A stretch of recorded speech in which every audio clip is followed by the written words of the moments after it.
is a little bit more prevalent, as you see loading in here into the game.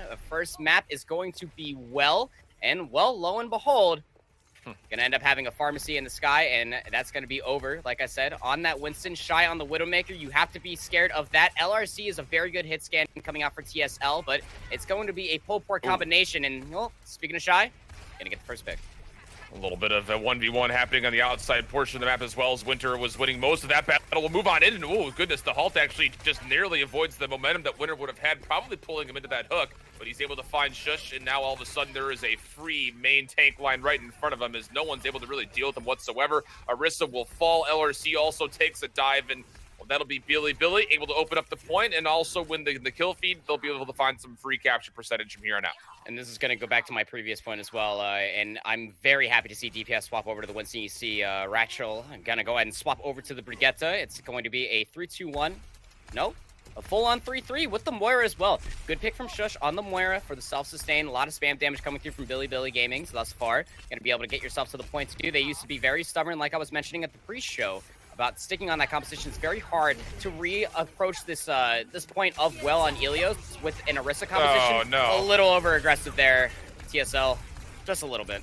Well, I mean, the biggest thing, and maybe one of the frames we might want to take for this matchup, as again, we're dealing with the top of the group and the bottom of the group, or what we anticipate would be mostly that, is just kind of the approach that TSL tries to take against Bilibili and how they're able to try to play up against that. That time through, like you mentioned, they go for the 3-3 with the Moira, obviously trying to get the coalescence to counter the pharmacy combination, but they don't stick together. So the Diva's a little bit caught off guard. The Barrage comes in for free to find too, and Mir is nowhere to be found to try to defense matrix it. So a couple of mistakes as far as how they're approaching. Now Yokomu able to get in the back line where 399 not able to do anything, as he will get caught out of spawn. So now all of a sudden 70%, and Billy have a ton of ultimates to use. Yeah, it's just a lot of oppression from a lot of different angles. You have Shy from afar, Yakumo in your back, and Winter up above, while Over is looking for these dives as well. And, well, it's going to be backed up by a nano boost and 5 ultimates for Bilibili Gaming to defend this point. We're in last fight territory. Yep. Big barrage again.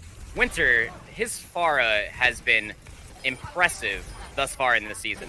Wait, dude. Just picks up all 6 technically if you don't want to count the mech, but you count the pilot. 3 off the barrage, 3 with some direct shots at the tiny Ruben. Okay, Dirty. Winter feeling a little bit hotter than Winter might actually suggest, with the really fast and quick 100-0 coming into play. Well, hey, Winter might as well be dry ice there. It does burn.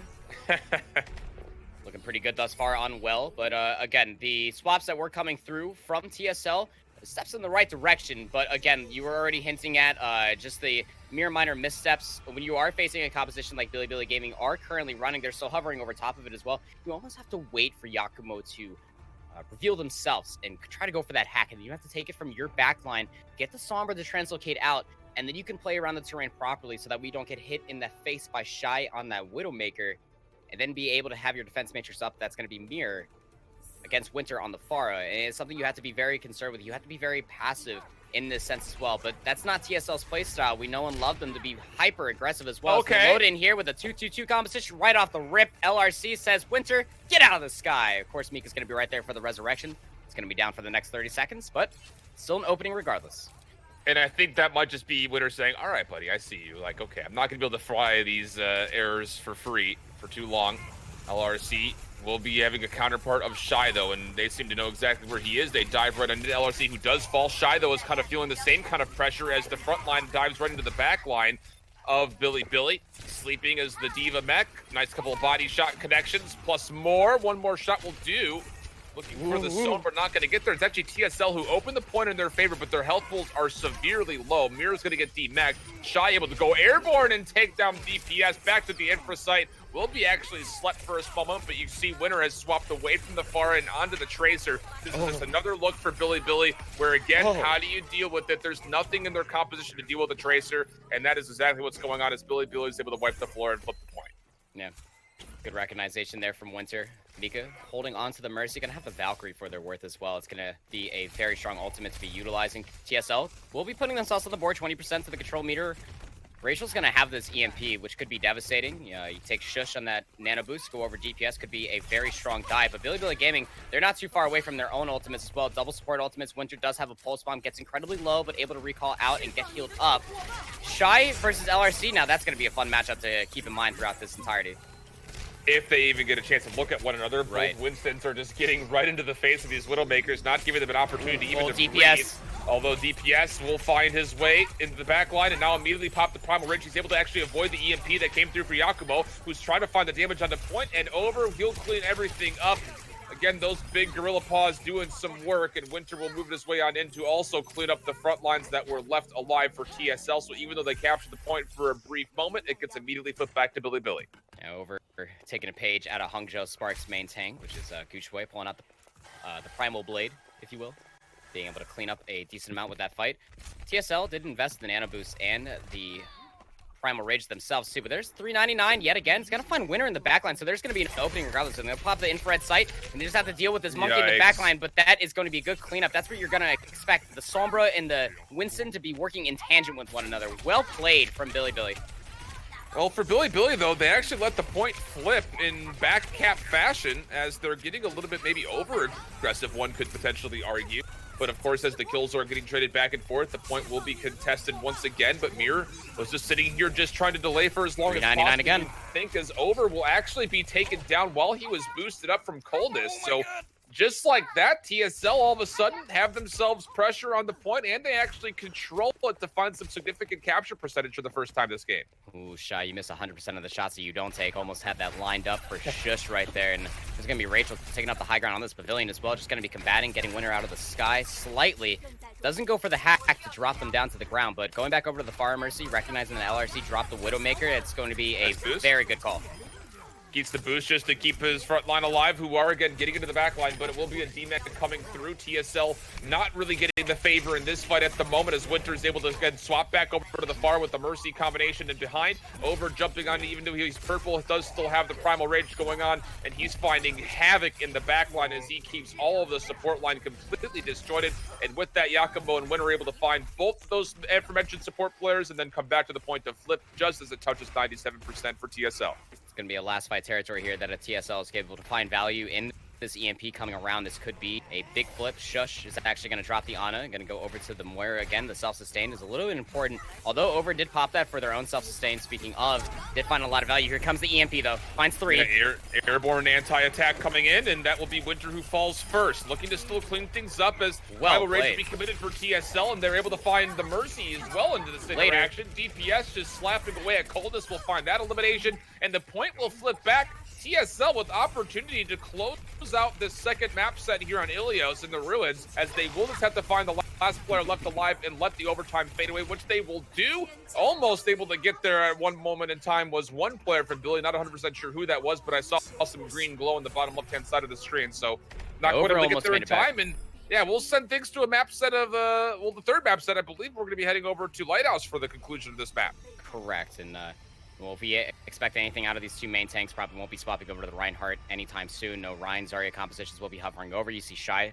will be swapping back over to the Widowmaker. Bilibili Gaming, like Naori was mentioning, they're really enjoying the success that they're able to find with the solo tank composition around the triple DPS. And while they look really good all throughout it, again, if Yakumo is in the backline and able to find a hack off, well, Over just seems to come out of nowhere and just kind of Goomba stomp you into utter existence. But making me eat my socks for breakfast here is TSL. They're actually going to roll out here on a straight-up 3-3 composition with the Moira, the original GOATS comp, if you will. It'll be interesting to see. And you get a lot of good point presence. And this Brawly composition, you see them waiting over to the Mega Pack. They're going to wait for any sort of opposition to reveal themselves, and then they're just going to get right on top of them, too. But the problem is that you have Yakumo just gets that hack of the health back right underneath everybody's feet. Oh, no. The scouting that you can get as the Sombra, I mean, this is going to be so easily read, too, and then the hack on the DPS is so difficult. Okay, well, here's the full committal. TSL trying to get them to get onto the point, but it's actually 399 who falls first from Shy's sniper rifle. Rachel able to counter back by taking down Over, and Winter now again. It just comes down to, can he find an open line of sight to deal some extra bit of damage without the only frontliner in what was Winston. It's going to be tough with Nick for Bilibili to come on through, but no one's getting in the face of Winter, who's just floating here for free. And as soon as anyone comes to contest it, he can just fly up on top. Here comes the pile drive. Big damage able to come through behind it, coming from every single source. And Winter should clean everything up here. Again, a lot of extra damage with those explosives in close quarters. And even though it was 27%, a very convincing team fight win for Bilibili. Like shooting rockets at fish in a box there, and that's Very unfortunate there. TSL did not press forward and try to block off Winter and try to mitigate any of that damage that was coming through. The defense matrix was non-existent there. I mean, Mir is taking a lot of damage and just seems a little hesitant with its usage as well. It's only up for 2 seconds, and you got to be able to find the value in it as well. So they're going to take DPS over to the Winston, try to go for the dive, try to mitigate some of that long-range damage that Shy is able to find, maybe even try to dislodge Coldus, who's getting a lot of good heals off as well. They do have the Coalescence, like you were mentioning, very powerful. Purple, later, thanks for playing. That was what I was going to say, is the fact that Yakumo's got an EMP and there's nothing to counter it defensively. And, well, no barrage needed. It's just a big biotic grenade from Coldus' hand on top of the EMP play, and then just straight damage right into the face of 666 Legend, who will have to go back to spawn and try again. Yeah, well, they're just being outpaced all through and through. Although that 27% did come through, the damage has been cleared since the start of this map. Winter didn't even pull the barrage. They won that fight off the EMP, off the infrared side at the beginning of it all. And, well, 399 is just halfway to that sound barrier, which you would wish that you would have for that EMP, is non-existent. Here comes a whole bunch more ultimates, however. And Shy's able to find the opening headshot on the Shush, who was about to pull through that Coalescence and get shut down. And now Winter for free inside the point. You know what to expect from him. And that'll be 2 kills going their way. Over, able to knock off 399. And how about one more? And a little bit of insult to injury as that little mid-air comes through onto Rachel. And almost flipped was the point again, but not this time. Bilibili able to put themselves above 80%. Winter's Pharah has been amazing. Very good. It's all off of the oppression from the longer sidelines of Shy. They only have so many places to go. They're being corralled into the area. It's either getting hit by rockets or getting hit by snipes from either Coldus. Like, direct headshot from Shy. He's doing so much damage on top of this point. Oh, disgusting. And yep, Barrage comes in, finds 2 in a mech, and, well, there is no one left really to contest. Not for long, at least, as it will be a 6v1 and not even able to get there in time. So Bilibili will clean things up after a maybe a slightly, I don't even know if I want to say shocking or disappointing or what's the adjective I want to use for their Ruins performance, but they kind of get surprised at least. They will go all the way to 3 sets, but to be honest, things on Well and Lighthouse were looking very one-sided. Nori, you've been sitting and watching in the wings. What are some of the big takeaways that we're noticing from both these teams?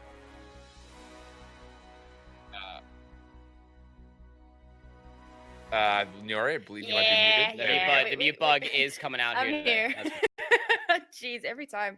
All right, so a couple things that I noticed, particularly on Ruins, TSL, they really struggle to take early control of the health packs. And that's really important. Like, when you're on a control point, taking control of the point is important in and of itself, but having control of the health packs really makes a huge difference. You deny the enemy team all of those heals. So they weren't able to sustain themselves. Their comp would have worked against Bilibili because of the triple DPS, just to set up sites and so on, but they needed control of the map first before going in for kills. So that was a little bit of the ip that they had there on Ruins. And then coming over onto Lighthouse and Well, honestly, the biggest storylines for those 2 maps were Winter. His Pharah has been absolutely disgusting. You guys have been highlighting it quite well. What I did find interesting over on Ruins was how LRC got forced off of Widow by Shy, because Shy was absolutely popping off on the Widowmaker. But the moment that happened, it allowed Winter to go back onto the Pharah. And as we mentioned a few times, that Pharah has been nasty. So unfortunately not able to deal with the duo of Shy and Winter. And then of course you got Yakumo in the backline just creating absolute dissension, and the crossfire pulling away the attention from the rest of the team. This is a really difficult one for TSL to deal with. Yeah, you saw those highlights that came through as well. I mean, 2 out of 3 of those highlights were Winter's Barrage. The first one being the 6K on Well, and you got to be able to mitigate some of that damage. And again, Mir just looks a little bit shaky on the defense matrix usage so far. Well, it's going to be interesting to see if there's going to be any adaptations, and maybe, who knows, maybe this is a matchup where we might see the first look at both Bazi or No Smite, as, again, after their first matchup versus LGD, it was kind of a tight one that went all the way to 4 and a 3-1 score total for Bilibili in the victory, but this one maybe a little bit more one-sided here. We'll see exactly how TSL might be able to bounce back, or will we see different looks out of Bilibili here as we jump into map 2 when we come back. Hello, everybody. Welcome back. IHOLDSHIFT with Panda as we are digging into this first set of the morning or afternoon or evening, I guess, depending on where you are in the location of the globe. But we've got ourselves a pretty interesting one so far, as Bilibili was able to come out very hot on Ilios with 100-0, but then TSL snaps back on Ruins to find a win of their own, and then another convincing performance on Lighthouse from Bilibili to close out Ilios in 2-1 fashion, moving them up 1-0 in the map count. We will be moving into our assault map next, which will be Paris. Should be a very interesting look, and obviously you've got a lot of favor when it comes down to DPS as a character as a whole, and hopefully we'll start to see some new life from TSL from their main tank player here. That's right. Especially on defense, I expect some different things to come out from TSL. I mean, you take yourself back a couple seasons ago, DPS made a stalwart on playing a lot of Wrecking Ball before Wrecking Ball was cool, and well, played a lot of Rissa as well, and that's the thing that they might have a slight advantage on. It just comes down to the other 5 on the team to be able to play around it in a way too. You saw there on Ilios on Control, it's one of the best punctuation marks for Control is how they end up playing around the terrain, and what you saw is a little over-aggression, a little overstepping of the boundaries as well, and that makes for a lot of misusage of the resources as well. I'm mostly looking at Mir on that Diva. The defense matrix usage was a little shaky. Again, as you take a look at the maps, we are headed over to France, Paris. You see the Eiffel Tower in the distance. Beautiful map, interesting playstyle, very attack heavy, if you will. Snowball potential over to point B is quite strong indeed, but this is why I was highlighting DPS, is because if they can find a lot of value onto the Orisa, maybe even get your own pull port combinations going on, it can be very difficult to try to deal with for any composition for that matter as well. Is that a Torbjorn? I see it, dude. It's coming to play. It's hammer time, dude. It is hammer time. Let's not forget we got our first luxurious hammer kill last week, courtesy of Michia, which is C1W, which you'll be able to see later on today. Will they be able to get a hammer kill? Find out later on in that match as well. It's going to be Bilibili Gaming coming out on their defense first time around. For the attacking team is going to be TSL. And, well, lo and behold, here comes DPS. Going to be rolling forward, going to be looking for the scout. The rest of the supporting crew going to be in the spawn room. Going to be seeing what it might actually be. LRC is going to get met by a trap and a concussive mine. Going to get blown to bits. And, well, there's one thing to consider, especially as a flanker, when you are looking at the composition of Bilibili Gaming. It is a solo tank composition, all things considered. There's a lot of anti-flank available, and it's going to be really hard for LRC to find a lot of value once they decloak themselves to even try to find a hack. You got to be able to deal with that turret if you're DPS before you can allow LRC to find any sort of value. And again, anti-flanker composition there for Bilibili Gaming. It's going to be hard not only for Wrecking Ball, but for a lot of these heroes as well. So DPS is going to swap over to the Winston. They're going to take a little bit more of a direct approach about this too. But if Yakumo plays this very methodically, they can end up trapping up behind over shield, kind of playing out the bait that they might be looking for. There's that trap that I'm talking about, and it could be very difficult to deal with regardless of the matter. Mir's going to swap over to the Diva, and they're going to give herself a win condition in the Nano Blade if Rachel can build it in time. Well, DPS will jump right on top of that Orisa shield, not find much success. Direct grenade right to the face of Rachel, who will be taken down very early in this engagement. Concussive 9 blowing back the front line, plus the follow-up. Shy able to hit 2 headshots, both on the Pilot Mech and Gorilla alike. And the Mercy trying to get away, another Concussive 9 trying to come out, but again, this is going to be a tough battle to win, and well, Yakumo will just toss out one more miner. That'll be it. Hammer kill coming down, Winter finding one against LRC, and Bilibili is just styling at this point. He's going to be feeling himself on that one too. Add him to the list. Add LRC to the list. Well played from Winter. Able to recognize you can get a little hammer time action going through there, and you see the setup coming through from Coldest and Shy. The sniper action, the sight line that's available here for the defending team is very, very strong too. Winter again finding LRC decloaked right in front of the shield. Actually got decloaked himself from spam from over, and that's not exactly what you want to see, especially from TSL, as they're still trying to set up their attack here. Again, they do have the win condition. A lot of time has been exhausted, but Rachel's very far behind on building this blade to combo along with the EMP and the nano boost as well. So a little misengagement coming through. Dude, this can't keep happening. I mean, for TSL, it's just simply, I mean, they pop Valkyrie for this dive, and DPS gets absolutely melted, and they keep dropping one by one, whether it be from trap mine combos or if it's from getting LRC picked out or what it happens to be. TSL needs to find a way to try to get there safely, and you kind of wonder if the Diva's not going to follow up with DPS as he jumps in. There's no damage mitigation, which is why he melts so quickly. So you got to find a way to coordinate these frontliners, because at the moment, this is just free time off the board, and you can almost feel the collective sigh coming out of the other 5 members from TSL as they aren't able to fully commit to diving. Rachel gave up the blade. The EMP comes through from LRC, so this might be the opening that they need. DPS finds Winter early. Well, but LRC drops immediately afterwards to the Rip Tire, and, well, they will get into the back line here. Yakumo in a World of Hurt. The trap comes through, and DPS is sitting here getting absolutely farmed up. but the damage might not be enough to finally get on through. Winter does get re-rezzed. Heuristic jumps back onto the point defensively for Bilibili, although DPS and the Primal was able to take down Shy just by that channel, but here comes the Molten Core, and all of a sudden with Over's damage behind it, there might be enough to actually push this back. Rachel actually flinks right into that Molten Lava, and that'll be enough for them to hold back this initial push, and now all of a sudden the frontliners are completely disjointed from the rest of the team. They're going to have to hit this separated, and Mir's taking a nap on the balcony. It's going to be difficult for them to even find a way to contest this, as once again Yakumo is able to get LRC down. Shush will pick up both the turret and the sole proprietor of that turret in Winter, but the supercharger comes in, the res almost gets up, but DPS able to stalwart and find his way into both of those aforementioned abilities, so now all of a sudden point A could be captured. Oh, that was starting to look a little sketchy. Yakumo actually comes back on the Tracer. Coldest answer to DPS. This is actually holdable, though they do get the first tick here. It is recontestable. LRC pulling out the third hero of the mix, finds two. And yeah, like you said, without Over being here, he's going to be able to try to swing back here. Goes right back to spawn for the Orisa. 3 split spawns thus far. Winter's going to be fragged out here as well, so this could be TSL's opening, as they do have a handful of ultimates. DPS is about to have that Primal Rage. Again, LRC over to the Sombra. If Rachel can find a stick onto Over, this could be a very quick bursting of the only tank that is online for Bilibili Gaming. That's why Mika went over. I was going to say, went over to the Baptiste. The Immortality Field would have been able to keep everybody alive, but they're just going to go a little more standard composition. It's going to be, well, I say standard-ish. It's going to be triple support. The solo tank of Over on the Orisa. Shy now over to the Tracer to combo along with the dive that Winter's been finding in these hacks. He's already back here. You see Rachel trying to find any sort of spy checking whatsoever they possibly can. Now we're in a Tracer 1v1. Love to see it, but it's actually going to be Rachel who finds her way in the back. Oh, what a does stick! Find the stick on the coldest. Nice little underhand toss there. And now just like that, you boost up the Winston. DPS also going to hit the Primal Rage. Looking to possibly just clean this up right here and maybe make some significant progress, if not capture all of point B.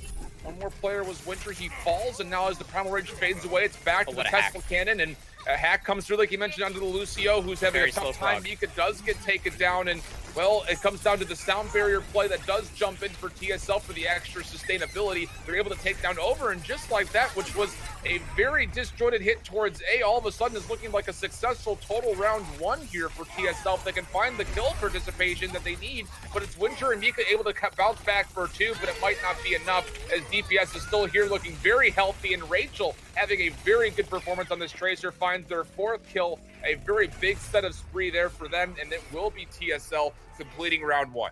Tracer players rejoice. You get to see Rachel just got a pulse bomb kill onto the Brigitte, where you would normally think that that is not how things would normally go. The shield bash is the one of the most craziest effects to try to deal with those flanking compositions as well. But that's why Paris is a very attack-heavy map. The snowball potential off of the split spawns that came through.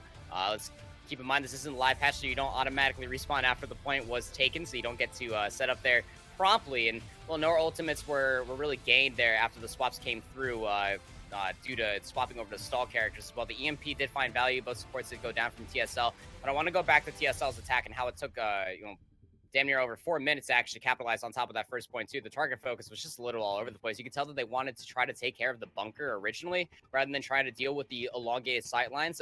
Again, I was talking about during the break, but I'm going to go ahead and say it live here as well, is that if you have that much free space available and you're not being pressured out and your name is Coldest, well, you're going to end up farming for free at that point too, getting a lot of good heals off, finding a lot of good damage as well, and can't necessarily allow that to happen, so you almost have to allow Mir to use the defense matrix just to get your Sombra... Get DPS there. Get something there, right? Yeah. You gotta get your Sombra through. Even in stealth, it may seem silly to defense matrix a stealthing Sombra, but you can't allow them to be decloaked, so that way you can get the pressure onto the snipers, make them move a little bit, so that way the dive of DPS and Mir can come through.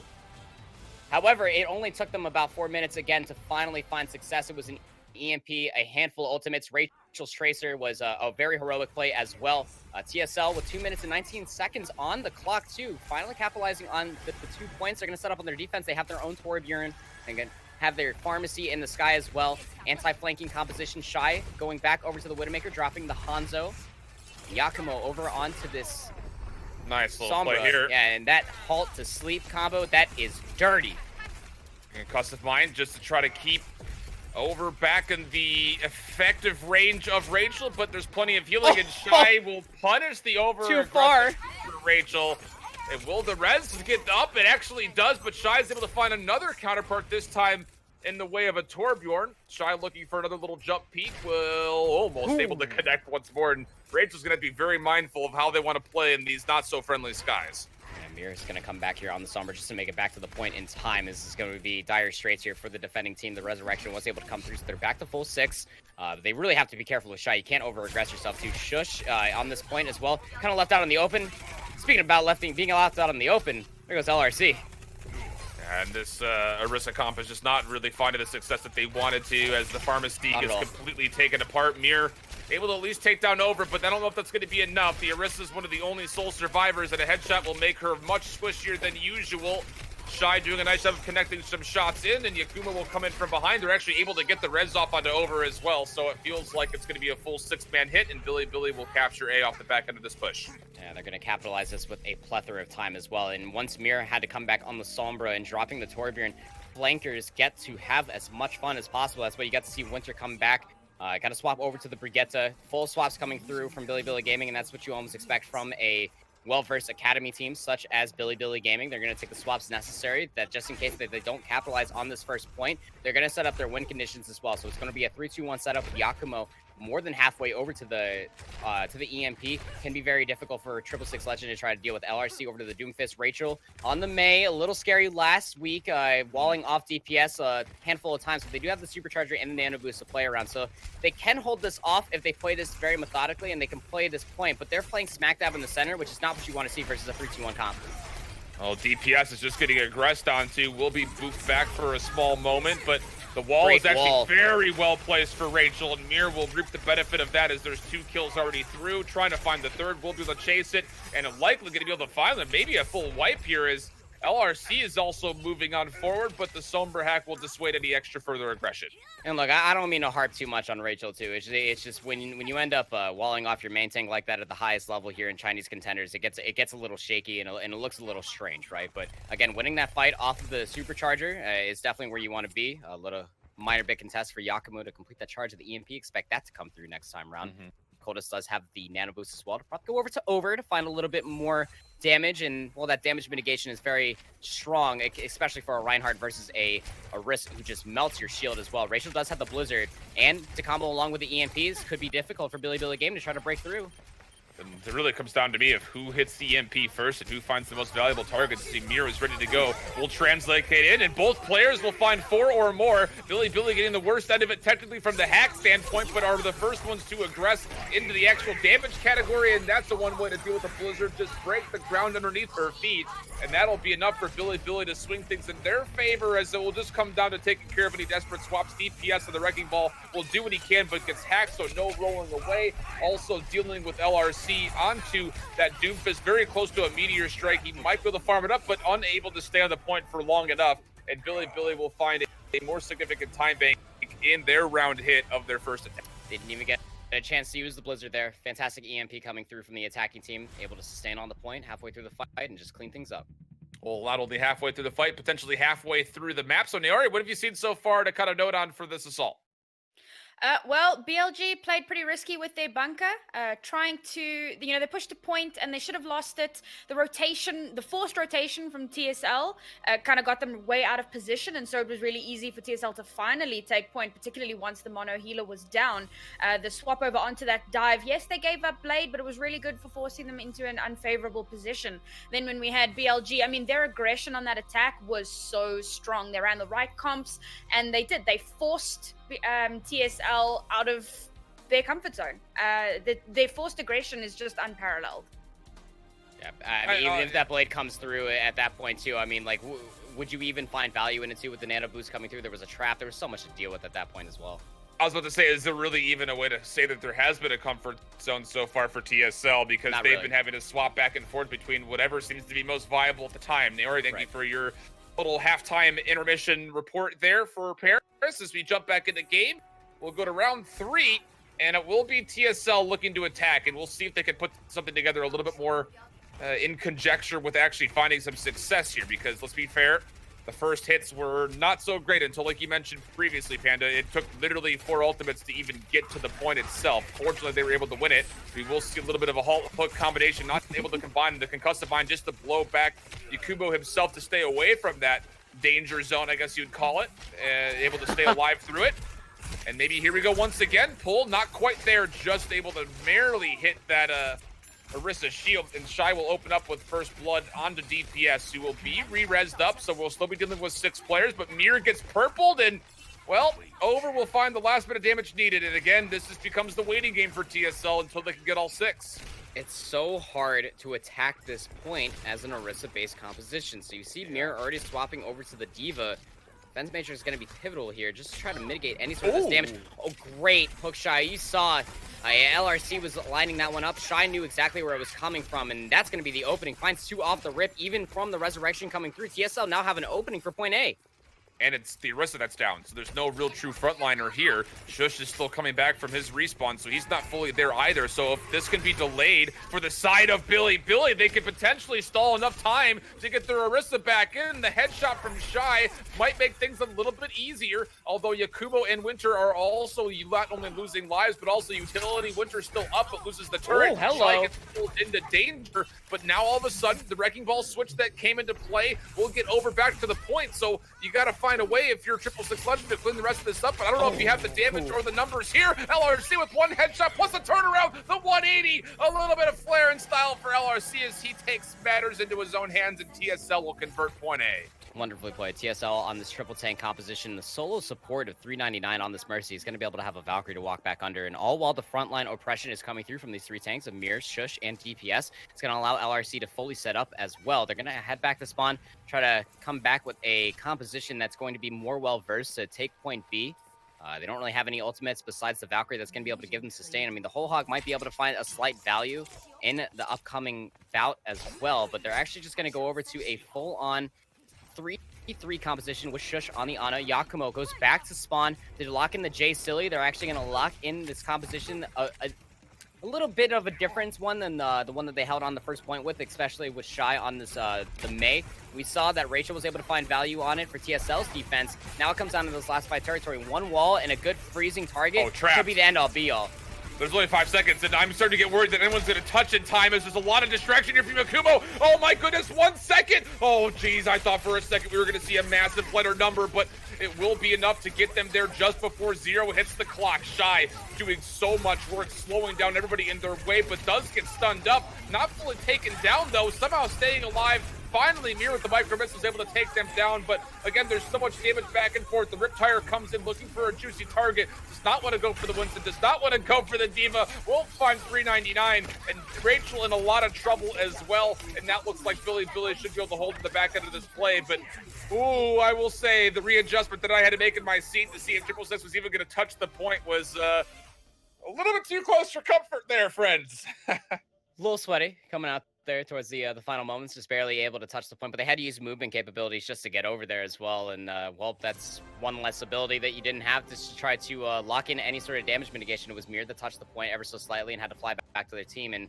well, Yakumo is just finding free damage on the Junkrat too, and when it's not being mitigated like that, you might as well just keep locking it in too.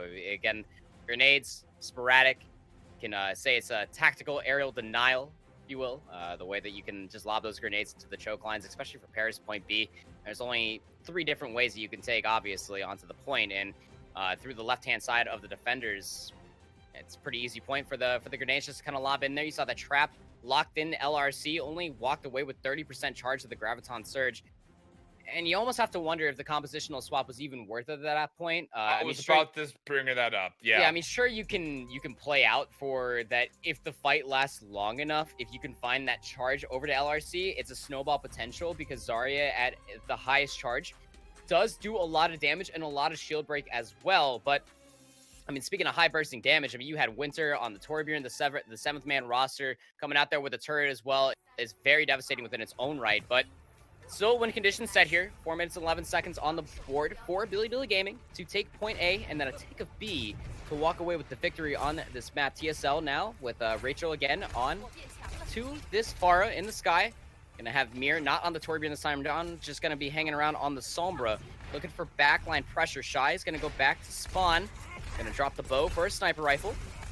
Kind of a little bit of a reprise of what we just saw of their first attack as well. Look at the difference as far as, I was about to say, look at the difference as far as how Bilibili want to play this. Yes, Over gets caught out, but instead of Over immediately diving into the platform, he wants to go over, like he mentioned, to the police station to try to pull the distraction and maybe even the shield away, but Bilibili not looking what they're seeing on the pharmacy combination will swap over to something a little bit more friendly to counter that. It's really along the same lines of what they played to break this point initially on their first attack. So for 666 Legend, can they find a way to adjust and try to deal with it? Once again, we're seeing Over be able to sneak over to the police station. LRC finding Yakumo, though, will make life a little bit easier not having to worry about the Sombra.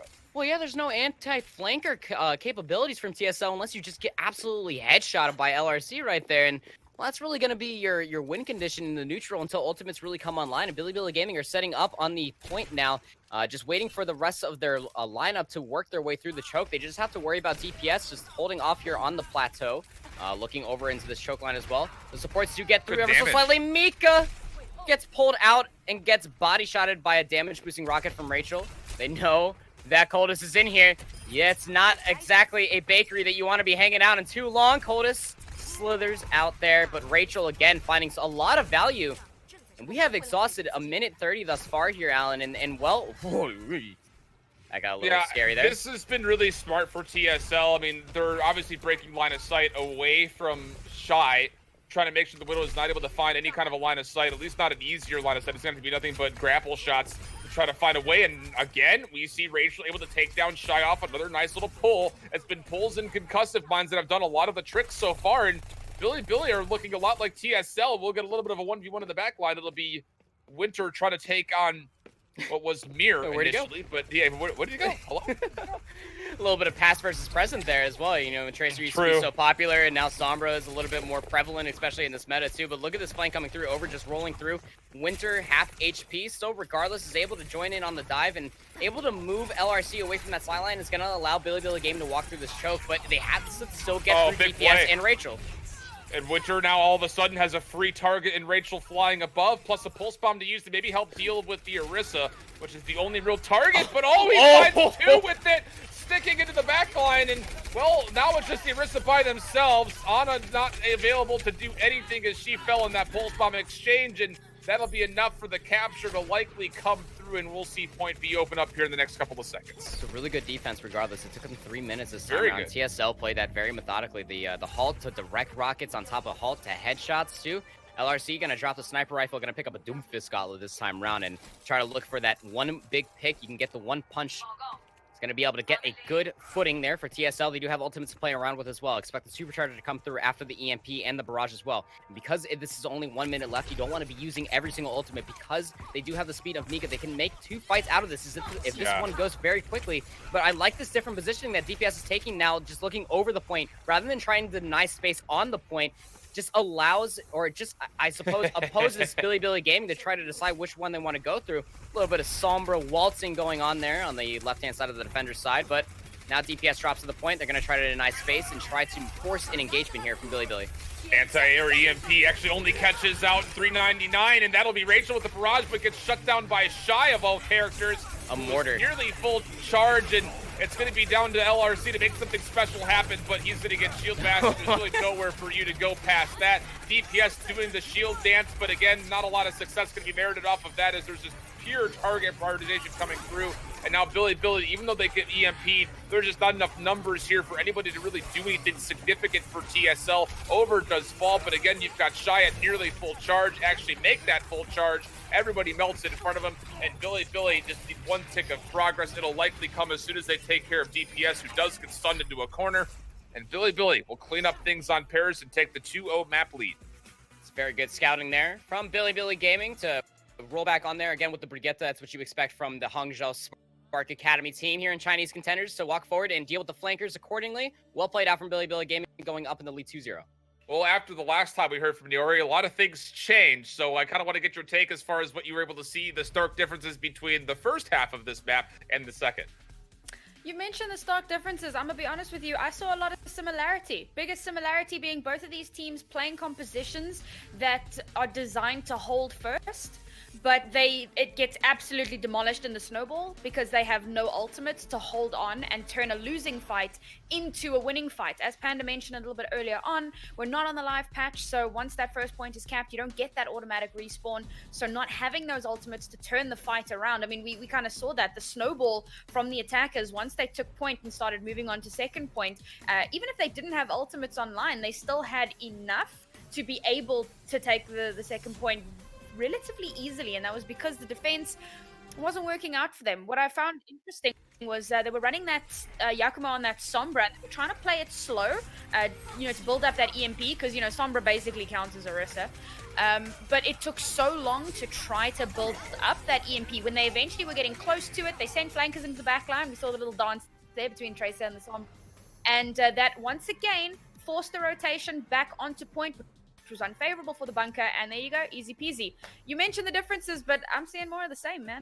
Yeah, and that's one of the few swaps that you're going to end up coming through as well. You end up trying to take swaps from the defense, try to stall out first point as well, but that's why you see the Doomfist, the Junkrat as well too. Those are heroes that you can end up trying to hold off on point B without ultimates, and that seems to be the name of the game as well for both these teams. That when the snowball starts coming through, it's just the only way that you can really stop it at that point is just trying to either take a punch to the face or a couple grenades and traps, and well, at that point, the hero swaps that came through, it was decent enough, but it just was not enough follow through on the rest of it for TSL to really defend themselves with. And LRC having a couple pop-off moments definitely assists in the effort, but not quite enough to steal a map away from Bilibili. So we'll go to our halftime break. When we come back, we'll be taking a look at our hybrid map choice for map number 3. Bilibili going up against 666 Legend. Continuation when we come back. Welcome back, friends. The Chinese Contenders, our first set of 3 for the day. Alan and Andy, the double A battery coming at you guys for the early morning energy for you as we have, well, not the most energetic set, but a couple of moments here where TSL really have shown signs of life, although it's kind of tough to have those moments elongated when you're going up against the caliber of opponent like Bilibili Gaming in this set here. And so far, Panda, there have been mostly just dominating moments from Bilibili with a handful of mistakes, though, here and there that TSL has been able to take advantage of.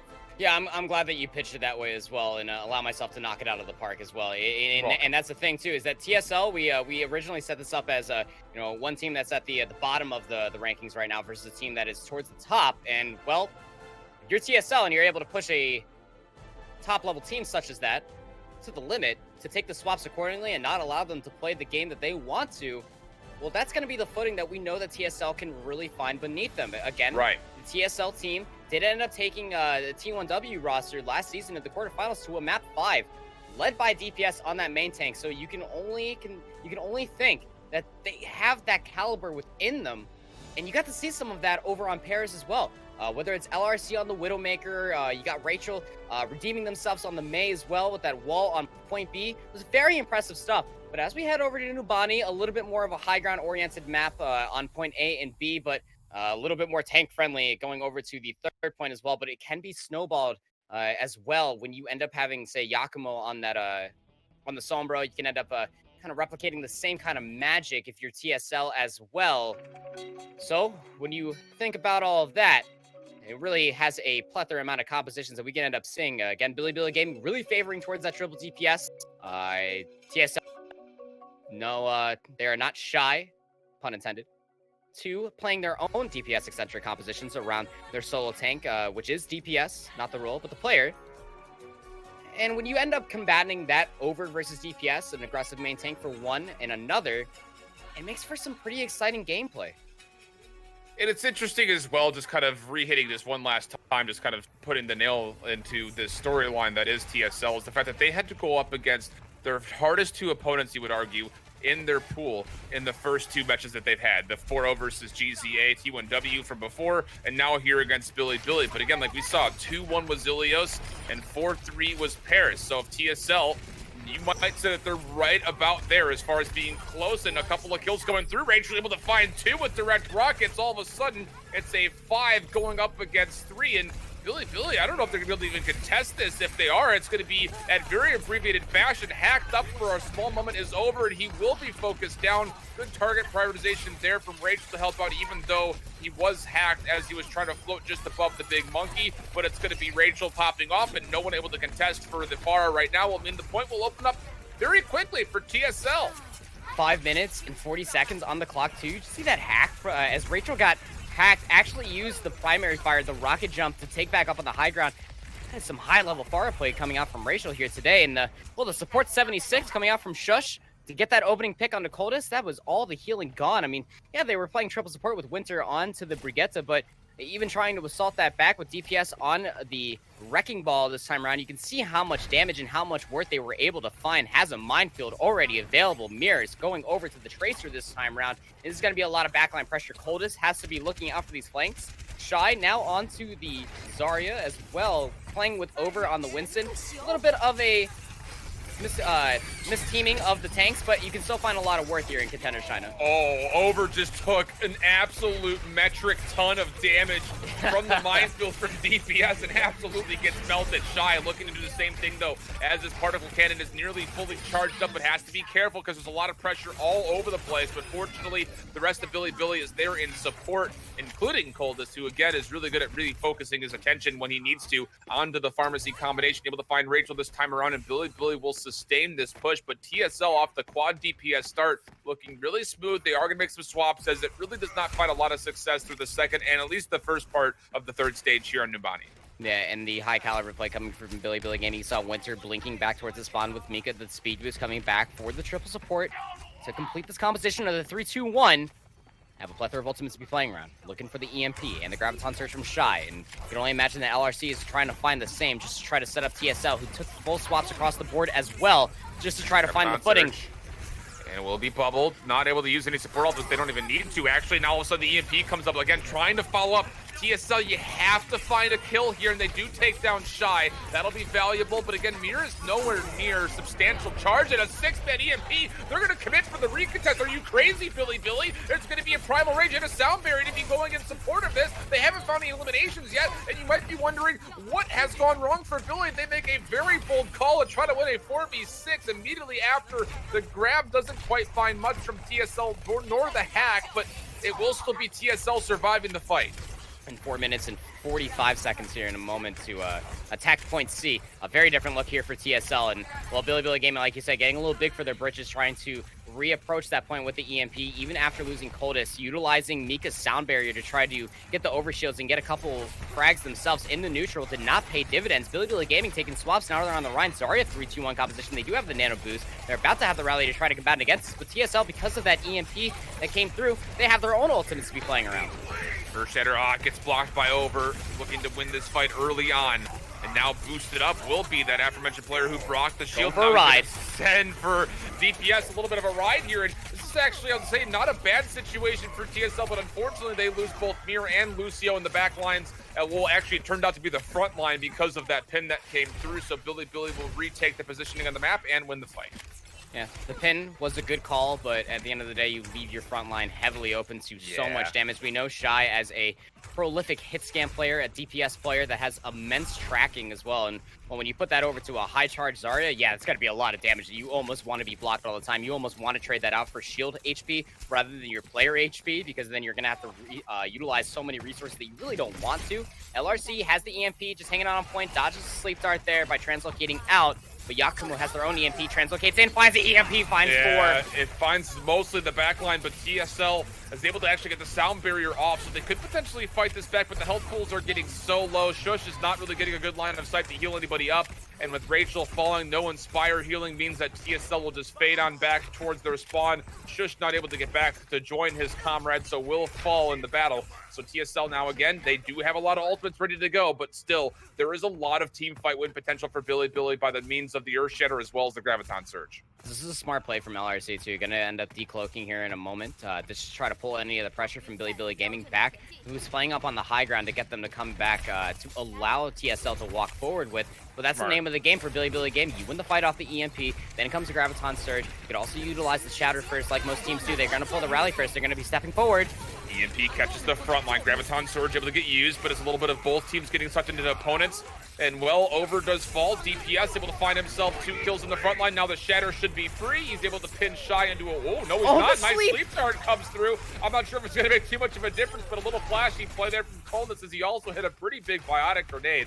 But again, it was just the 2 supports plus what was at one point in time for a brief moment Shy, as he got absolutely destroyed immediately following that pin sleep. But still, TSL, a lot utilized there. They don't have any support ultimates to try to push this the rest of the way through outside of the nano boosts coming out of Shush's biotic rifle, but the EMP shatter combination, Bilibili will use that to win the fight immediately. Nice combination and timing for Bilibili. Yeah, Yakumo is building these EMPs hella quick here, Alan, and that is very devastating to deal with as well.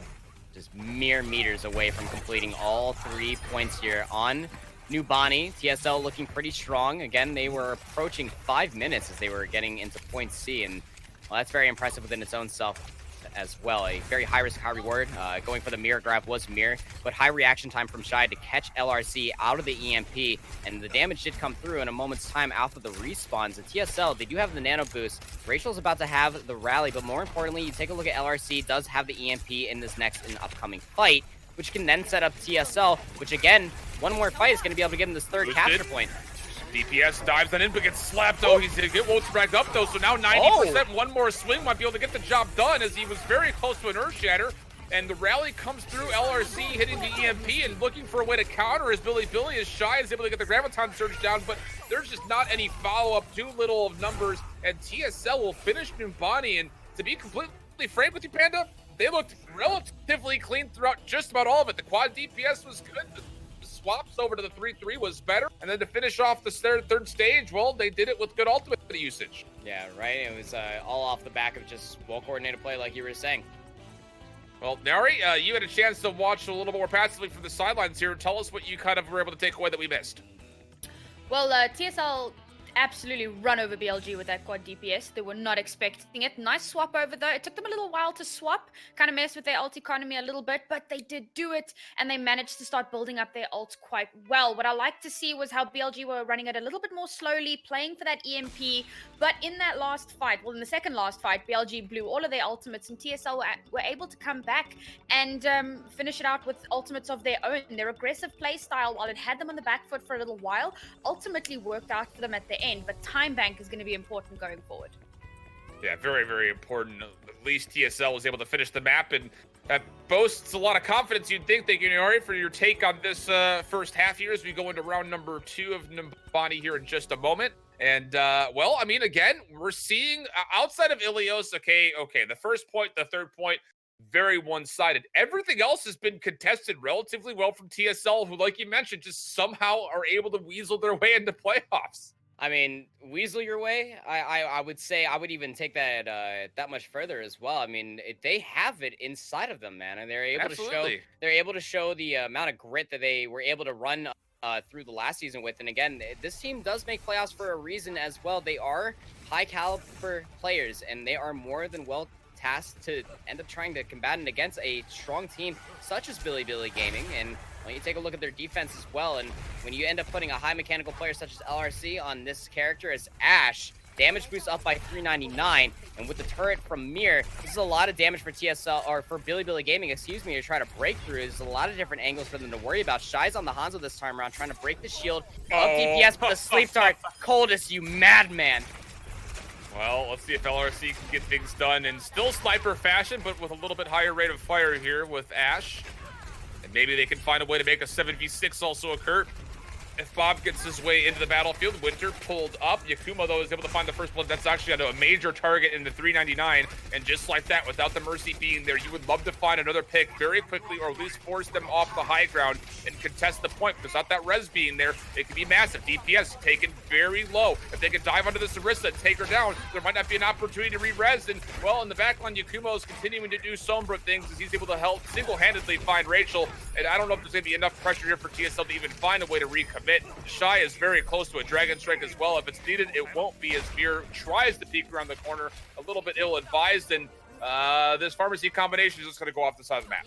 Yeah, and the only way that you really contest that if you're TSL is if LRC builds that Bob in time, didn't get all the damage boosts more than necessary, so they're going to give up that charge. Very hard to contest second point, the Streets phase, if you will, with the Ash. Shy marching forward with the Storm Arrow is going to be able to take down Rachel, and that's going to be that much more card control that they have for Bilibili Gaming. And well, without utilizing any ultimates thus far, it's going to be a very tough fight for TSL, who are still taking swaps across the board. They're on a Sombra Tracer dive composition, along with, again, those dive tanks are looking pretty strong. Shush does have the nano boost, probably going to be going over to DPS to try to find more value and try to build up to a very quick Primal Rage. It's really going to be the only thing that's going to stop this point within its tracks.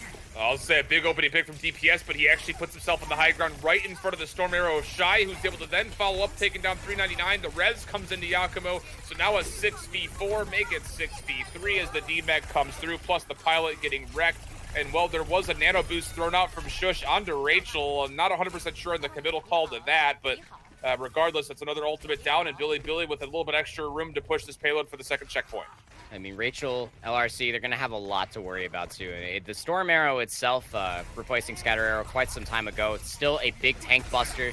Very good against flankers as well. DPS tries to drop onto the point, tries to deal with it in time. Dragon Strike is going to be able to cut the team in half. Can't stop it in time. It's going to be 5 minutes on the board. The projectile DPS between Winter and Shy are going absolutely bonkers here on Nubani for Bilibili Gaming. They are marching forward with a plethora of ultimates as well. They have yet to find any need to utilize this EMP quite yet, and you have to imagine that the EMP plus Barrage combination could be the final nail in the coffin for them to push all 3 points here on Nubani. LRC finally does have theirs available as well, but the Primal Rage from Over is going to have to use here as well. EMP for LRC does take a couple into the hack effect zone, but again, where's the follow-up? This is 2 ultimates in a row now between the nano boost and the EMP that really don't find much.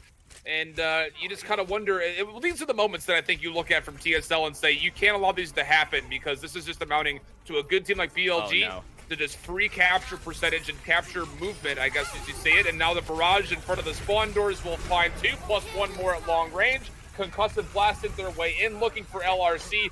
Reload needs to come through. Monk has moment. Will actually kill themselves as the Demon puts their big mech right in front, but it's not going to amount to much success as far as the defensive effort, as everybody is low and there's not a lot of support here. Over will change the target prioritization over to Shush on the Ana, and then come back over to Lucio, who will also fall in kind. TSL falling apart here at the end with a very disjointed defense, I think, just generally from start to finish. It's going to come down to the staggered play coming off the respawn. It should be able to be dealt with pretty easily as Over is knocking everybody out of the way, and Bilibili will finish the map, but with a much more substantial time bank.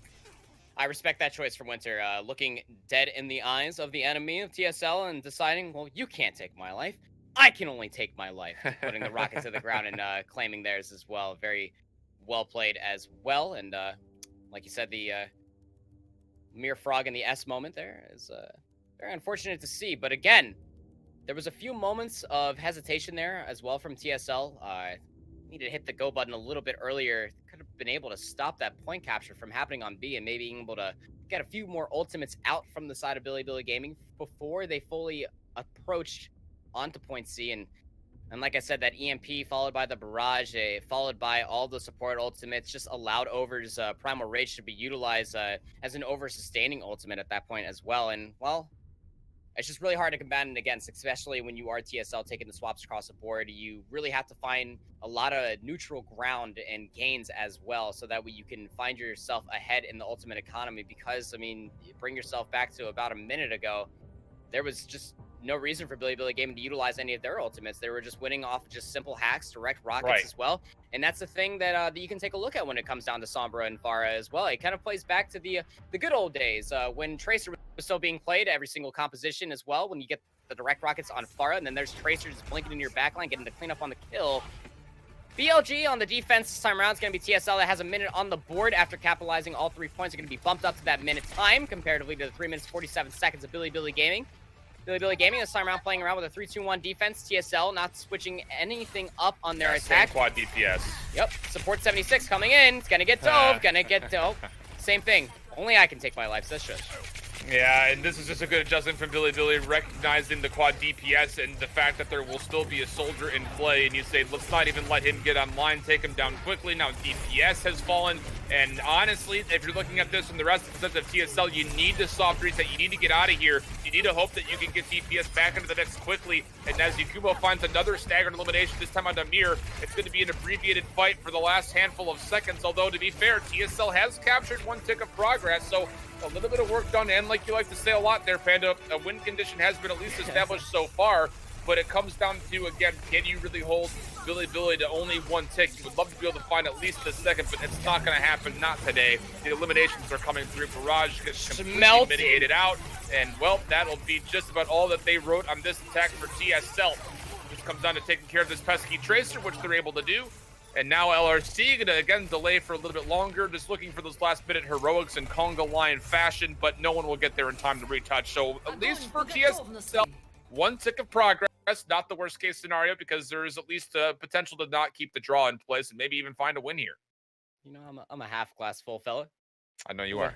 The win condition's there, right? I mean, like, TSL, if they're able to hold off on the point for a little bit longer than they did on the first point around. You're gonna have to see if they try to roll out with the Ashe composition. It just mostly comes down to 399. Really layering on the Caduceus Beam in a damage boosting format, so that way LRC can build a Bob in time. It's really going to be a win condition set for them after getting that 35.9% on to the capture progress of point A Nubani. But it's not going to be easy, right? You're going to expect that Yakumo's going to be coming around that backline eventually. Shai's going to be coming out there on the Hanzo. Any sort of high bursting damage composition to try to break through the shielding of DPS. It's going to be tough. Gonna have to almost come back with maybe an Orisa and a Diva composition, because you're gonna need an anchor for the point to deny further progress past that tick, even getting closer to it as well. Can't really do that with a triple DPS composition, so you have to be wary of your TSL walking into this next fight. Very unfortunate stuff though. Setting up for that first engagement was TSL. Trying to force their way down the main rather than going around on the left bend for the attackers was Shush. Didn't find any value, ended up getting dove. And again, the combination of a hack, Sombra, and then followed by over on the Winston, Yakumo gets the first initial hack, and then it gets followed up immediately. And this is what we're going to end up seeing from TSL, a dive defense this time around, a 3-2-1 at that. They do have the anchor for the point in Mirror for the Diva, but it can get heavily bursted down. Again, Shy with that Storm Arrow. Very accurate player, can end up bursting down that mech, and well, Mirror is already losing a lot of that armor to the mech as well, has to back up, get a little bit of heals as well, and this is just a mere poke phase here for TSL. They have to try to get as much information as possible, but can't get chunked down too much. And this setup has done very, very well, actually, with dealing with Yakumo. Let's see if it can find the similar success that it has in the previous parts here in Nubani. Winter, though, again, he's also somebody you have to deal with, and all of a sudden, 1 tick of progress starting to come on through, almost completely there. LRC has to back away, so someone has to take over the reins. Mir also low in the mech, does get hacked, not able to fly away, but not able to get taken down either. So as Winter actually gets hacked, he's forced to just sit in the high ground. The Dragon's coming out very early. The Nano boost comes out from Shush, but the EMP follows up for Yakumo. No one else is going to be able to stand up in front of this, and, well, we asked if there was going to be the same kind of success against Yakumo's Sombra for TSL's defensive setup. The answer was no, and the EMP comes in right as soon as the Dragons start to piece together, and Bilibili will take the third map, and technically also the set, but we still will go to map 4 for the map differential counts that come into play for the pool. Not without pushing the limit and showing their strengths as well. Yes. TSL did look good in a few moments there as well, and definitely a different look from their week 1 game. Well, Naori, we'll bring you back in here. We keep talking about all these little small takeaways as TSL continues to have, well, this is a really tough schedule for them early on in their competitive season here in Contenders. T1W first, they got Bilibili second, and even still, they're combating at different moments and really showing that they can go toe-to-toe at times with a major contender like BLG. I think the biggest thing for them to start working on is their pacing.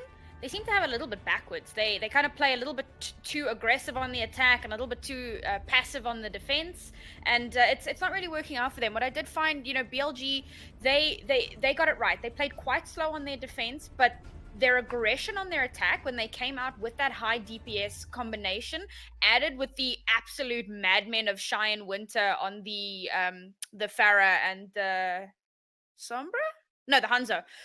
They're absolutely insane. The spam damage has been phenomenal from these two players, and their ability to distract and pull focus away from the rest of the team is unparalleled. It's been way too difficult for TSL to kind of get a foot in. I mean, they had massive EMPs, but there was absolutely no follow-up to it. They kept trying to get their foot in. They played for that EMP, and they would get it, but just because everybody's EMP'd, it doesn't mean Shy can't kill people with his primary fire kind of thing.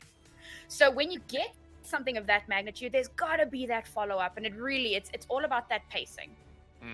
It's interesting to see, again, Panda, I want to hit just really quickly, again, to mismanage ultimates as well. Naori brought it up briefly in her explanation, but we saw that solo EMP, no follow-up, solo nano boost, no follow-up. Maybe if you combine those two together, if you're TSL, you find some kind of success. And again, at this level, I feel like there's just, these mistakes can't happen. Yeah, you do need a little bit of that patience too, and that's 3-2-1 Sombra within a nutshell. You have to force the enemy team into an error, and you have to be able to capitalize on top of that too. And when you're seeing a little bit of a back and forth between these two teams, one team that's more well-versed in the 3-2-1 composition, another team that's trying to find their footing in it as well. TSL have it within them. They just have to be able to perfect it at this point. Well, here's another takeaway potentially as we segue over to map number 4. It will be a pure escort. And honestly, TSL looked best when it was the escort part of the hybrid stage. That's right. So maybe they can find some success here. We'll see if they can avoid the 4-0 and give themselves a little bit of life in the map differential when we come back for our conclusion on our escort coming up. Welcome back. We've got our escort queued up in our map 4 of our first of what will be 3 sets here for Chinese Contenders. IHOLDSHIFT with Panda. And, well, again, it may look a little lopsided in the scoreboard at a 3-0, but to be candid, there have been some moments where TSL have shown of why they find their way into playoffs almost every single season of Chinese Contenders. You will be dealing with a sub, though, Panda. Take us through it. No Smite, gonna make the Contenders debut, and Bozzy coming in for Winter, over Winter out, Bozzy no Smite in, two-way contractors, making their Contenders debut here from the Hangzhou Spark. Got the 2 Koreans coming in on this roster, gonna be playing with a full Chinese roster as well here. Gonna be interested to see how the communication plays out as well, with the DPS and the main tank coming in here for the sub. Very interested to see, because no Smite, as we saw, if you got to catch any of those early matches through stage 1 and 2 for Hangzhou Spark, you see a lot of Blitzkrieg Reinhardt play from no Smite. And Very well so. In a current meta that we are in here in Chinese Contenders, I wouldn't say Reinhardt is the most prevalent. It's very hard to find a lot of value, but when you pair that along with Shy, a very good Zarya, things can definitely go your way. Bozzy also has a plethora of heroes that they can play as well. Might be relegated to just playing the Brigitte, considering the meta that we get to see a lot of 3-2-1 being played out of a lot of these teams. But also has a fantastic Hanzo, a very good projectile DPS as well. Does have a Doomfist in the pocket to boot as well. As we head over to Rialto, it is a map of right angles here, Shift, and, well, Widowmaker's playground, Double Sniper's playground, can end up forcing out that solo tank composition that we've seen a lot out of both of these teams as well.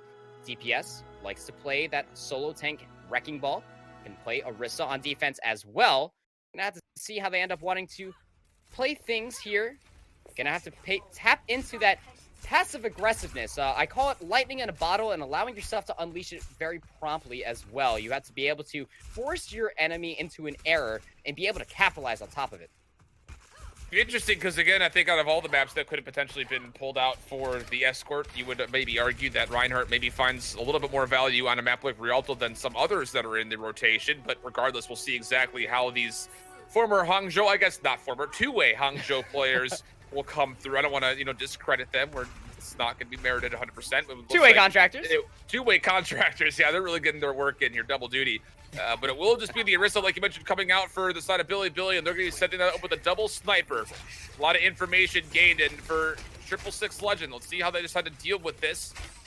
And if they deal with it at all, because no one is even putting themselves on the payload yet. They're waiting for shields to get there. This is literally going to be a battle of inches as they try to get this Orisa on top of the payload and set up a couple of shields, but it's getting melted so quickly already. Again, that Storm Arrow, like you mentioned, maybe not as great as the Shatter was once in form, but it is still very good at dealing with shields, and DPS is dealing with a lot of pressure so far. Mir also in a lot of trouble, and all of a sudden, you need to find some kind of a DPS pull here, but it's actually Mir who is going to take down Bozzy, so that might be a little bit of a look here for Bilibili to potentially have to fall back as TSL push their aggression forward and take down Nosebite. The two former Hangzhou Spark players fall first, and Shy gets pulled into a lot of extra flak out of the cannon here of Mir. So that'll be TSL with a nice little start here on Rialto.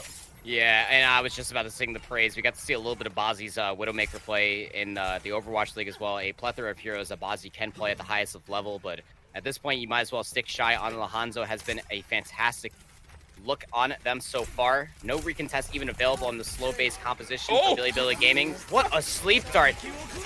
Take a nap, Yakumo. Yeah, Dragons will come out, but these are almost the desperate measures, as in the backline, Rachel is doing Tracer things, and then Mika pulled in. Mir has to go over to get himself healed up first, but regardless, checkpoint already met, and Yeah, don't adjust your monitors. Over 445 to hit the second checkpoint.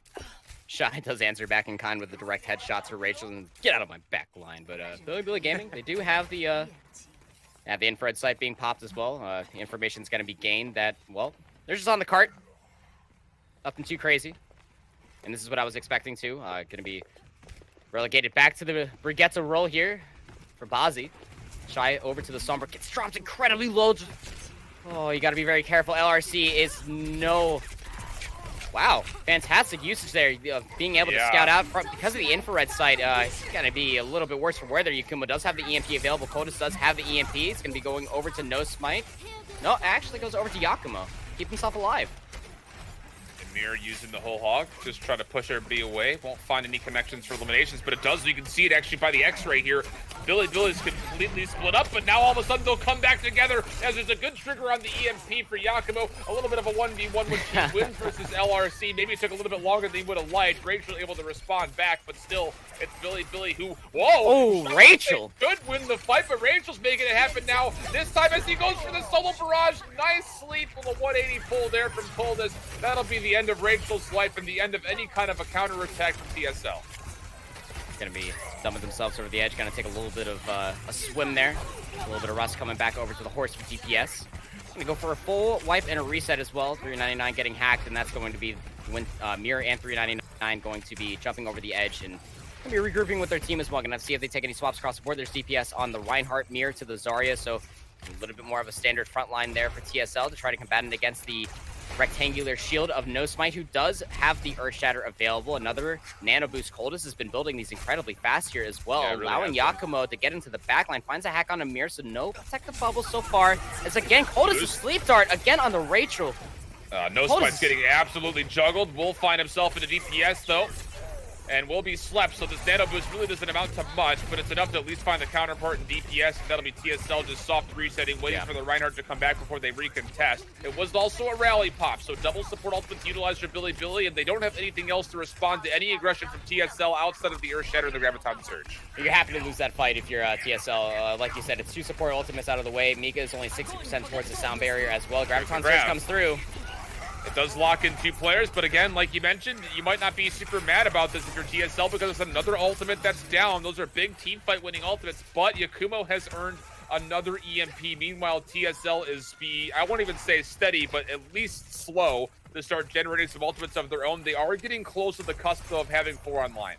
There's no real name for it in the realm of Overwatch quite yet, but it's still an economic push after push coming through from TSL as they try to set up their front line. Mir is building up this Graviton Surge very slowly, but like you said, they did have damn near 5 minutes, but the EMP, again, they're winning these fights off of solo ultimates time and time again here, Shifts. Very devastating to see.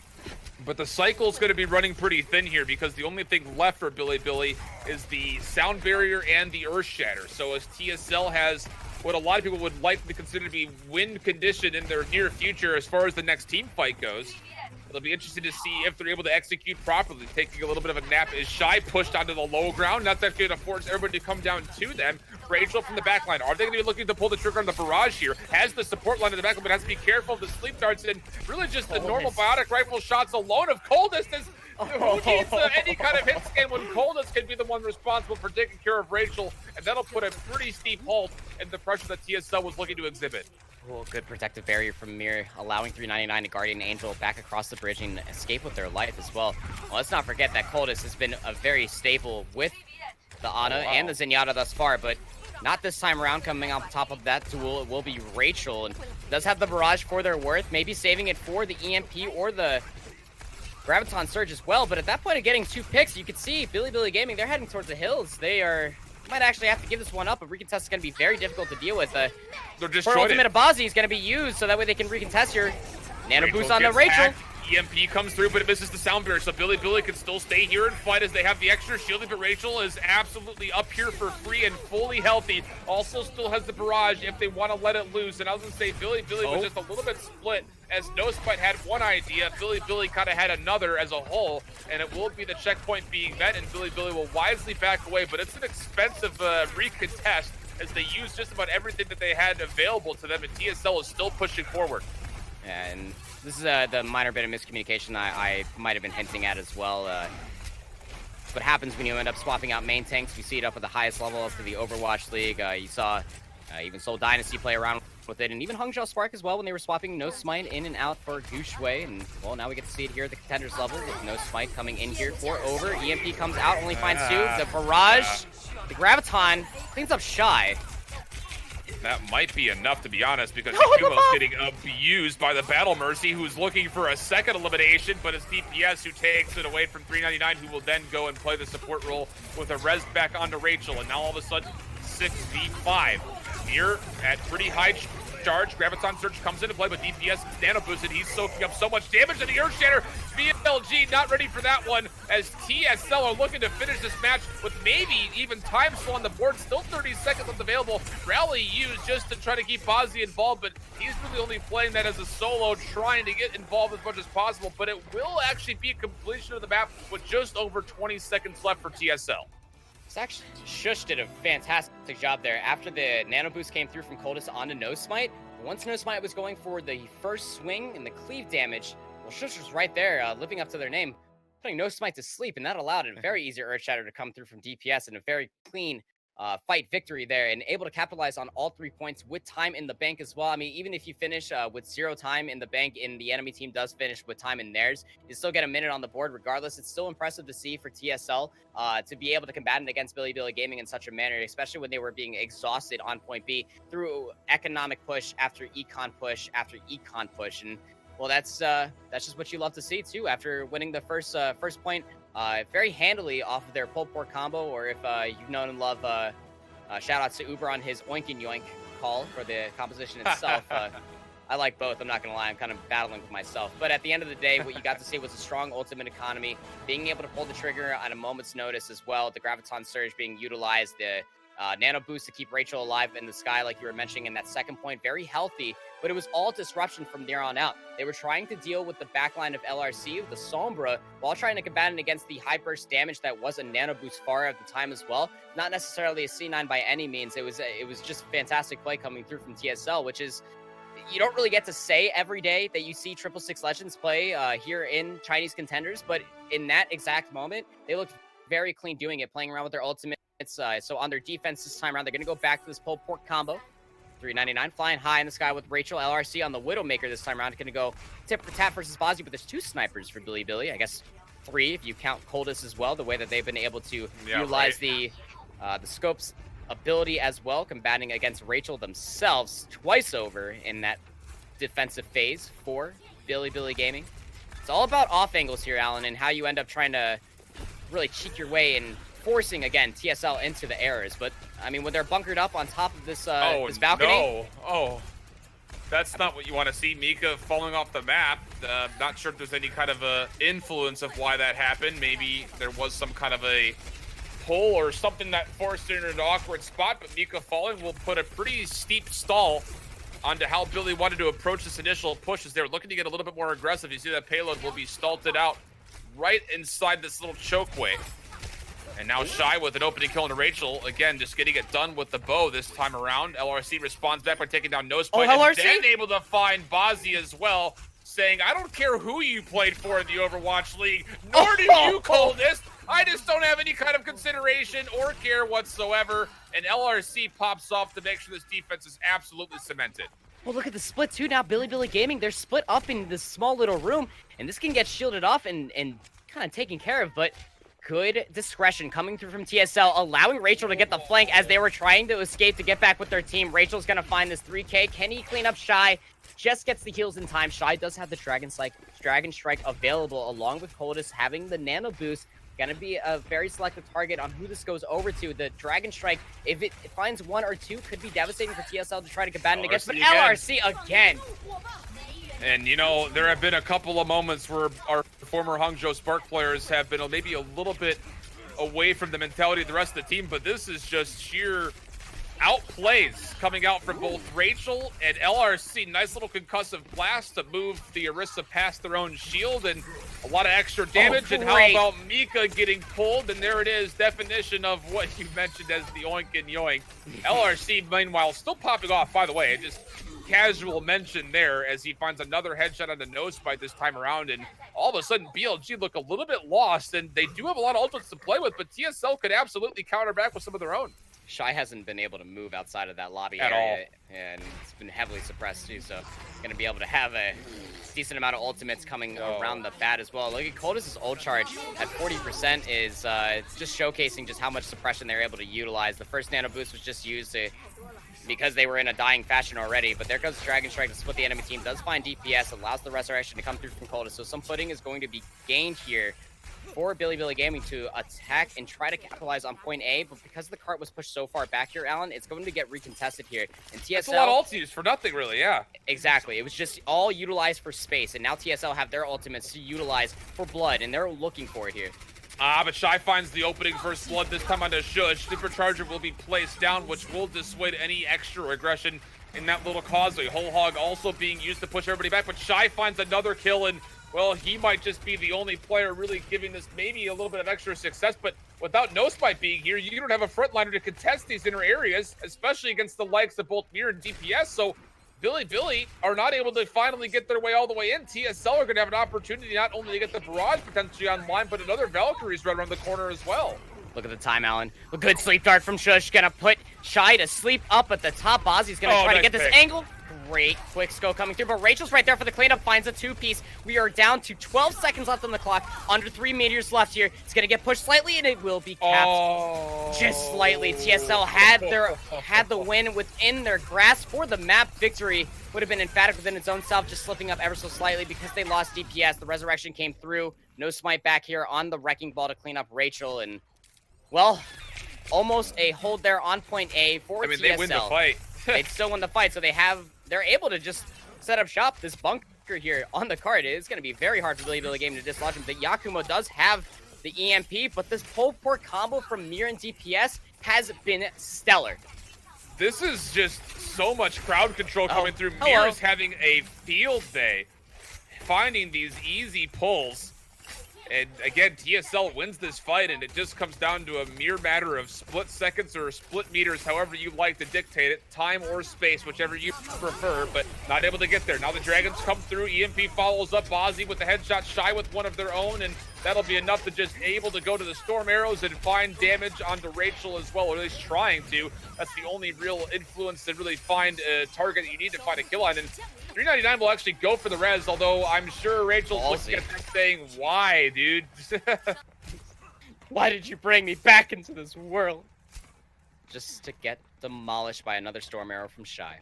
And have another Dragon Strike, too. That's a lot of damage that was able to be done thanks to the EMP, dropping the shield and dropping all defensive capabilities from Mir and DPS. Storm Arrow does a lot of damage, especially when you land in the critical format. There's that Dragon Strike online now. Mika can walk under, or Bilibili Gaming can walk underneath Mika's Valkyrie this time around. But what a fantastic halt there. Bozzy not able to stay on the ground. Rachel, Barrage now? This is a very different TSL.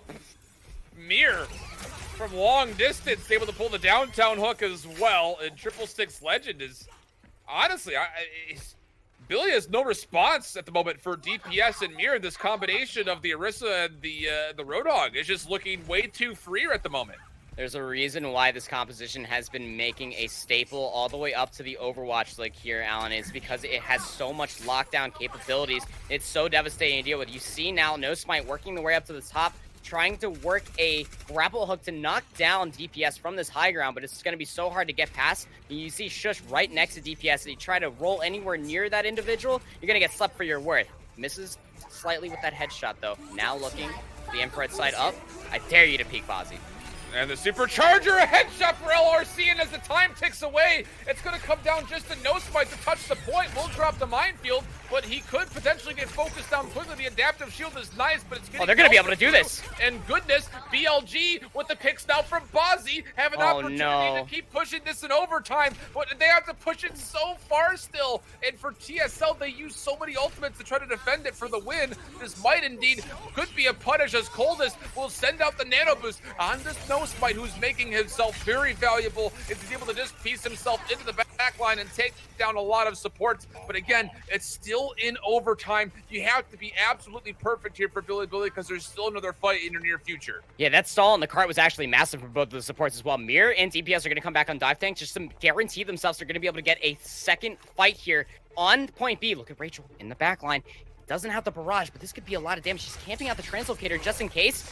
Oh, but he's working their way towards. Oh, no. Nice direct rocket as Rachel's able to find one. The Rez is able to get off good spacing to allow 399 to get it through. Smite goes into sleep, and now the EMP comes through. It does find a hand. LRC! TSL, who's able to find more damage. Yakumo's EMP amounting to absolutely nothing, and everybody gets pushed away. TSL, in the face of the first time that we have seen our former Hanzhou Spark players here in their two-way career with Bilibili, are able to find, honestly, a very convincing win on Rialto on the back end of the Orisa and the Roadhog. Yeah, the Corral and the Disruption composition coming through in between both the Pharah, the Widowmaker, the Oinking Yoink, Pulled Pork, whatever you may call it, regardless of the matter. TSL looked fantastic on that composition, able to disrupt the heck out of BLG's composition and be able to play that fight, or multiple fights rather, into their hand and come out with a map victory. And let's not forget, at the end of the season here, Alan, all maps do matter. Yeah, absolutely, they absolutely do. And Naori, we got to bring you back in to get your take. Has this performance here in Rialto given you a little bit more confidence in what TSL has as far as their capabilities moving through the rest of their season here in Contenders Trial? Or just Contenders, sorry. Yeah, I mean, at the end of Rialto, you were like, hey, look at all the differences. And I was like, nah, it's the same. Now, I'm seeing those differences. TSL really impressed me with their Orisa Roadhog combination. When they came through on the attack, they had full aggression. They played it so phenomenally well. Unfortunately, they were forced to swap off of it, and it kind of slowed down their play style. They were playing for that EMP. The EMP got completely whiffed. It was unfortunate there. No follow-up whatsoever. And BLG were consistently winning fights off the back of like one ultimate. But somehow TSL still managed to push through. And so you get to the end of the map and you're kind of like, okay, well, now BLG are just going to, do what they've done on every other map, and they're just going to roll on through. And TSL came through with that Halt Hook combination on the defense as well. Their front line was unbreakable. Even with all of the spam damage that BLG had, they could not break through the Sombra Roadhog. Even with a Sombra of their own, they weren't able to get the accurate hacks. That was a big issue for me. It felt like Yakumo's hack target prioritization wasn't great, and they weren't able to deal with the Halt Hook combinations. The other thing that I noticed was Lasky and Rachel kind of were lapping Bozzy and Shy.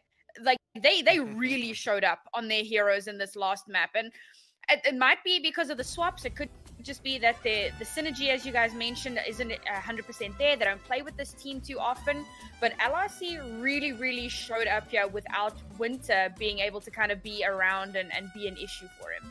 Bozzy did show up a few times as well, getting a good back-to-back few headshots as well. The double sniper presence was damn near there, but it seems like the again, like the frontline synergy coming through from No Smite was just a little bit lackluster, especially when they went over to Ryan Zarya. But you take a look at the rest of the schedule for TSL as well. They do face Lucky Future next week.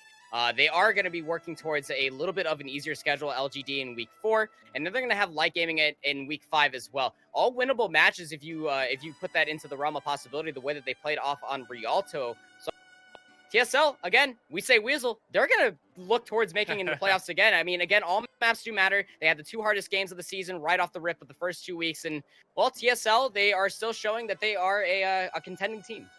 Well, again, like you mentioned, they have a couple of weeks coming up that are pivotal because you really cannot drop the set versus Lucky Future. You would think this is a very difficult group that they're in because we've seen a lot of potential from light gaming as well. So could be a big jostle for who gets in that 4 spot and who might not be able to see themselves finalize